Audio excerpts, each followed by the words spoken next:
Technical question पे चलते हैं। जिस टाइप के क्वेश्चन इस बार एमपीपीएससी ने पूछे, दैट इज क्वेश्चन नंबर 13।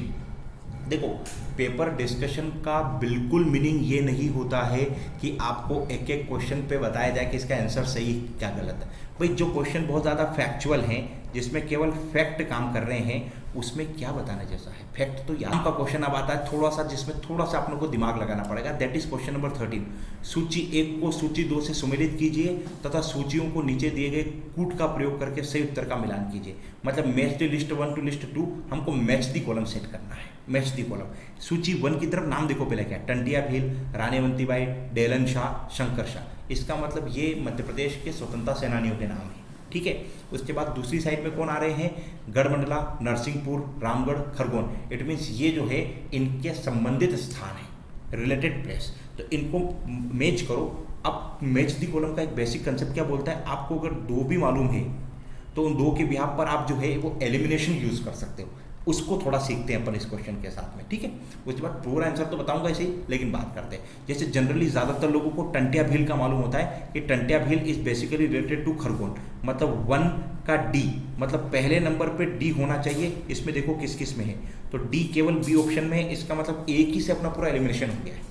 केवल आपको इतना मालूम होता ना कि टंटिया भील, इतने में आपका आंसर सही हो रहा था। लेकिन अपन थोड़ा और मूव करते हैं। लेट्स रानी अवंतीबाई। रानी अवंतीबाई जो है वो रामगढ़ से रिलेटेड है, तो दूसरा सी होना चाहिए। हम पूरे आंसर पे जाते हैं। किसी किसी का भाई एक प्रॉब्लम और होती है कई बार स्टूडेंट के साथ में, बोले सर ने तो पूरा बताया ही नहीं मुझे, हमको तो अधूरा बता दिया। अधूरा नहीं बता दिया, हमारा मूल उद्देश्य है क्वेश्चन के साथ डील करना है। क्वेश्चन याद नहीं करना, ये क्वेश्चन आएगा जरूरी थोड़ी ना एग्जाम के अंदर। कैसे डील करना ये जरूरी है ना, तो आपको डील करना सिखा रहे हैं। इस टेस्ट सीरीज का पर्पज ही यही है।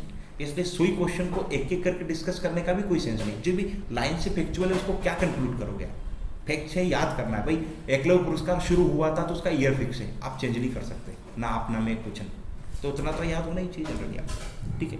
अब देखो तीसरा क्या बोल रहा है, डेलन शाह। डेलन शाह जो था वो नरसिंहपुर से रिलेटेड थे, तो यहाँ आना चाहिए बी। और चौथे हैं शंकर शाह, गढ़मंडला, ए। अब आप मिला लो डी सी बी ए। डी सी बी ए की ऑप्शन में।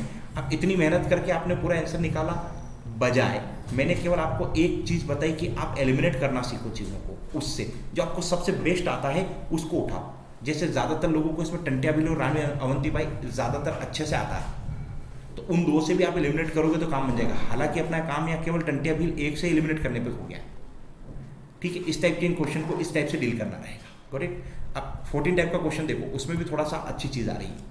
उसमें आ रहा है कौन सा पेयर मैच है या नहीं। तो क्वेश्चन पहले तो पूछो, मध्य प्रदेश के किस राजवंश और उसके राजधानी का जोड़ा सही नहीं है। यहाँ नहीं पे जरूर ध्यान देना। नहीं, हम कई बार ये नोट नहीं पढ़ पाते हैं। Note correct, note correct, correct नहीं, तो आपको गलत पकड़ना है, गलत आंसर। जैसे अपन इसमें एक एक करके जो जनरली हम लोगों को याद होते हैं उसकी बात करते हैं। कलचुरी हम लोगों को याद है त्रिपुरी में है, बहुत बेसिक होता है, क्योंकि मध्य प्रदेश में ये कलचुरी केवल हम एमपी के हिस्ट्री में ही नहीं, ये इंडियन हिस्ट्री में भी पढ़ते हैं। बूंदेल ओरछा से रिलेटेड हमेशा रहे हैं, ये भी हम इंडियन हिस्ट्री में पढ़ते हैं। परमार वंश मालवा में रहा है, लेकिन इंदौर इनकी कभी कैपिटल नहीं हुई, तो परमार का ये गलत हो गया। इसका मतलब दशपुर का ओलिवर ना भी याद था तब भी हमको सही मान लेना है, क्योंकि हम उससे ज़्यादा एक्यूरेट जान रहे हैं कि परमार वंश इंदौर का था ही नहीं, है ना। उनकी कैपिटल कभी इंदौर रही नहीं। तो बहुत सीधे सीधे चीज़ों को समझ कैच करो आप लोग।